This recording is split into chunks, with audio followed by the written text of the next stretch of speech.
Carl, welcome to TCM. This is a moment I've been waiting for. Well, thank you.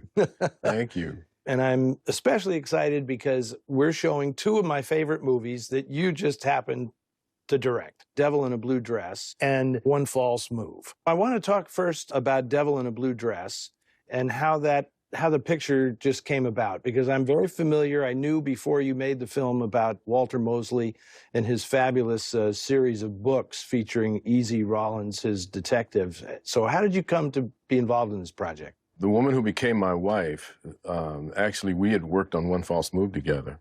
She'd hired me. Jessie Beaton's her name. She saw the book, encouraged me to read it.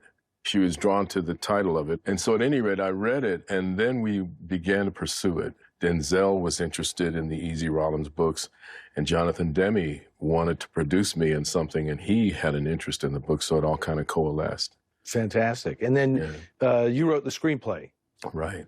And were you a detective fiction fan? Did you have a background in that at all? I like Chinatown, obviously, is one of my favorite movies, of course. Big Sleep I liked a lot, and, there were several others, Farewell My Lovely, but also the era that Devil in a Blue Dress was set in was really exciting to me. That whole Central Avenue jazz scene with the beginnings of rock and roll, that was just really exciting. To see it from another perspective was interesting.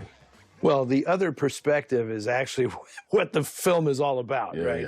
Yeah. The book and the film. And it's interesting you mentioned Raymond Chandler and Murder My Sweet and Farewell My Lovely, because Farewell My Lovely starts in a club on Central Avenue. Yeah. It's frankly a very racist depiction of the clientele, and and Marlowe goes slumming there. Yeah. And Walter Mosley, I believe his entire concept of creating Easy Rawlins was to turn all that on its head and say, we're going to explore Raymond Chandler's world as a black man. Right. To me, this is what makes the film so exceptional, is seeing a lot of the conventional stuff that you get in a detective story, but now you have to see it through the eyes of this African-American character. Right, but also, he's a little different than the other kind of gumshoes in that most of them are already jaded when they start. They're world-weary, they've seen it all, and they have a very cynical view of life.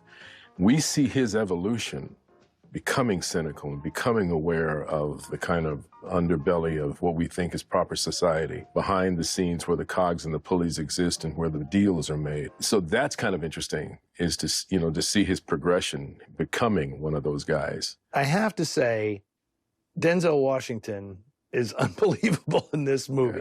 Yeah. Can you just talk about your good fortune of getting him to play this character? Well, again, he was already interested, and it came together so easily. You think, okay, well, this is the way the business is, right? Well, no. I mean, that was one of the easier times to get, the kind of cast that you want, et cetera, et cetera. But working with him was amazing. I mean, this is a guy who wanted his wardrobe a few months ahead of time so he could wear it as clothes as opposed to just, in the film, so he could get used to it. He went to the Fifth Ward in Houston to do research. Don Cheadle went to the Fifth Ward in Houston, which is where they supposedly came from. And then Jennifer Beals went down to Lake Charles, Louisiana, which is where her character came from. And they all studied the accents, studied the mannerisms of the people, et cetera, so they'd be ready.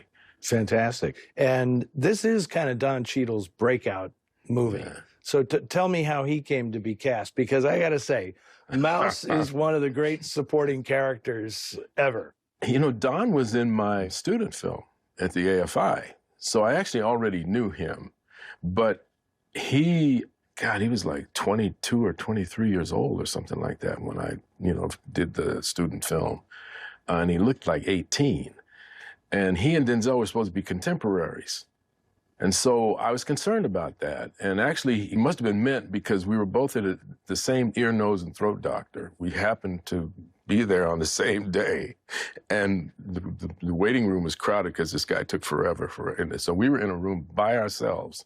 And there I was having to figure out, because he's of the age, or he's such a good actor, but I was concerned about his age. And Denzel had taken a vacation, and he had a big beard, and he put on weight, and he, because in the summer, he would cruise the Mediterranean with his family.